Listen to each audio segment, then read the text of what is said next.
Have you ever said, I need to write a book? I have a story to tell. I bet you that story is important to the world. You may think it's a small story, but small stories have huge impact. In today's video, we'll highlight the story of Eve, the fall of Eve, and the resurrection of Eve. In the beginning, God created Adam, and Adam was presented gifts. All of these gifts were made from the ground. Eagle, God presented another gift. What do you call it, Adam? We're going to call this cow. And God will allow Adam to name all these gifts, but they all were made from the ground. And so Adam's assignment was to hear from God and obey God, right? But a lot of times as men, we'll hear from God and we need another sign. Something start to work against our belief because we don't see everything, right? And we got to go off our belief. And our belief will control our actions. But that was part of man's flaw. So God said, I'm going to give you a helper, right? So this helper was made from Adam. Bone of his bone, flesh of his flesh. So she was made from his rib, which we know a rib is stronger than the ground, the earth. A rib is stronger, right? That's one clue. Okay, now, what does Eve have that will make her a helper? She has woman's intuition. Man can look down the street, woman can look around the corner. And so Eve was to be his helper. When you don't see, your woman can see some things that you might not see, okay? So they were made like Legos, right? You have this Lego with the prongs, this Lego, now together, they're one. Perfect fit, right? Now, here's Lucifer. Why are you so mindful, God, of man that you make him a little lower than the angels? We don't have no woman. So Lucifer is kicked down to be now lower than man. So now he comes back up to deceive his woman. Why? Here's Eve's position. It seems like a catch-22. I'm going to help him as he fumble. Give me the route, God. I got it. I got it. Let me do it. Okay? Eve wanted a better position. Eve believed that there was something more. Eve's fear was missing out. And it has to be something more, but I don't know what it is. So when Satan comes into picture, right, the first cold approach recorded in history, he says to her while she's walking in the Garden of Eden with her man, oh, nah, so it's said that God said that you shouldn't eat of the tree of the knowledge of good and evil. The first thing Satan wanted to do was to exclude her man from the conversation. Eve could have easily said, ask my man, he know. God told him, right? And he told me. God, man, woman. So what Satan was doing was interrupting the sequence of things. Satan, woman, man. So Satan introduces to her something different, right? A different position, right? he was working with her belief that there was something else, there was something different, something that I may be missing, right? And so, not only that, spirits are transferred through conversation. He was transferring spirits, just like the spirits that were cast out of Mary Magdalene, right? What were these 7 spirits? Darkness, desire, ignorance, jealousy, hatred or wrath, laziness, and arrogance or pride. So God created woman, but Satan, through the passing of these spirits onto Eve, may have created female and female nature.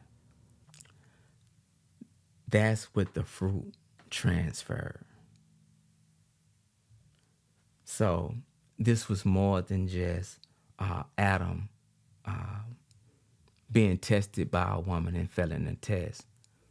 This was more so a transfer of spirits that he had no power, or he didn't know that he had the power to cast them out, right? So that became the fall of woman. Satan fell, then woman fell, then man fell, right? This entity, Satan, became the serpent and on his belly.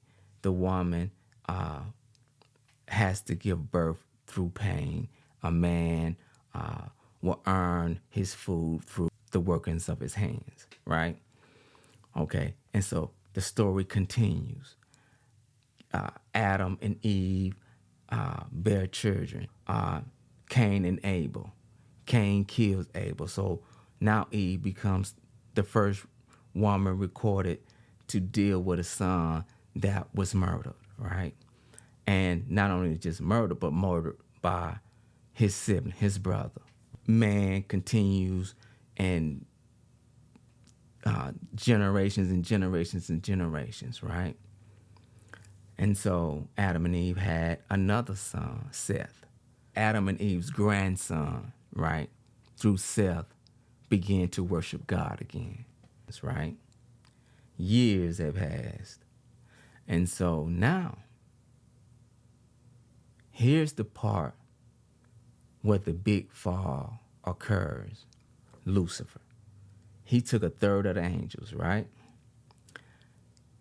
These angels were known as the sons of God according to Genesis chapter 6. And what these sons of God were doing, they wanted the children, the daughters of men, right? They wanted Adam's generations, right? Their women, the sons of God that came from the fall with Lucifer, they began to mingle with the daughters of men, and these were taller men, and they began to have the appearance of being more mightier than the humans.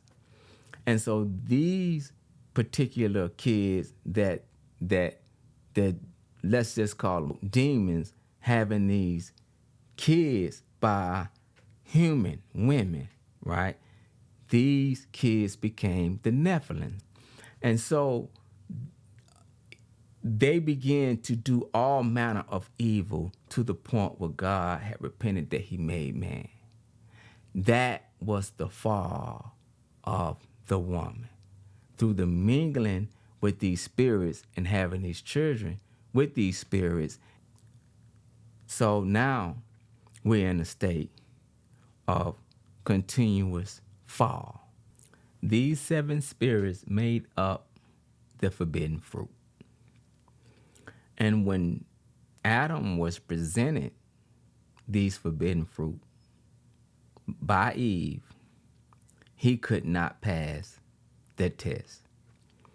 Only Satan can pass that test because he's the creator of those spirits.